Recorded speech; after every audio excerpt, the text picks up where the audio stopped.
Penyidik Polda Metro Jaya melibatkan sekitar 10 saksi ahli untuk mengungkap kematian Wayan Mirna Salihin, wanita yang tewas usai minum kopi di Cafe Olivier di Grand Indonesia, Jakarta.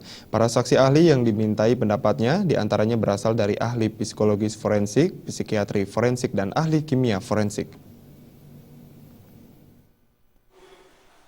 Berbagai upaya dilakukan tim penyidik Polda Metro Jaya untuk mengungkap siapa otak dari kematian Wayan Mirna Salihin, wanita yang tewas usai minum kopi di Cafe Olivier di Grand Indonesia, Jakarta. Upaya yang terbaru dilakukan tim penyidik, yakni dengan melibatkan sekitar 10 saksi ahli. Direktur Ditreskrimum Polda Metro Jaya, Kombes Pol Krisnamurti mengatakan, sejauh ini tim penyidik telah memintai keterangan kepada 4 saksi ahli, yang diantaranya berasal dari ahli psikologis forensik, psikiatri forensik, dan ahli kimia forensik. Bahkan menurut Krisna, pihaknya telah mengirimkan tim ke luar kota untuk memeriksa saksi ahli lainnya. Namun Krisna enggan memberitahu saksi ahli dalam bidang apa yang diperiksa hingga keluar kota tersebut. Krisna menilai keterangan saksi ahli dapat dijadikan metode dan alat bukti yang kuat untuk menjerat pelaku supaya tidak terbantahkan di pengadilan. Hasil puslapor sudah ditandatangani, sekarang lagi perjalanan ke Polda Metro ya.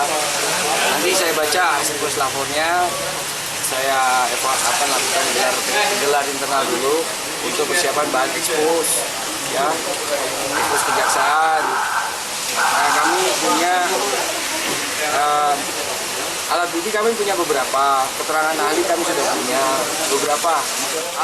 Ahli yang akan kami periksa lebih dari 6 ahli nanti. Jadi kami sudah punya minimal 3 ahli. Kemudian petunjuk barang bukti kami punya, keterangan saksi kami punya, ya. Kemudian dokumen kami punya. Tak hanya sejumlah saksi, sebelumnya tim penyidik Polda Metro Jaya juga sudah memeriksa sejumlah orang, diantaranya 2 teman Mirna, yakni Jessica Wongso dan Hani. Keduanya menjadi saksi kunci kematian Mirna, pasalnya keduanya hadir di kafe tersebut sebelum Mirna tewas.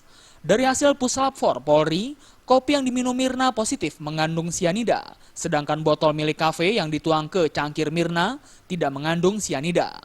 Dari Jakarta, Zikri Amin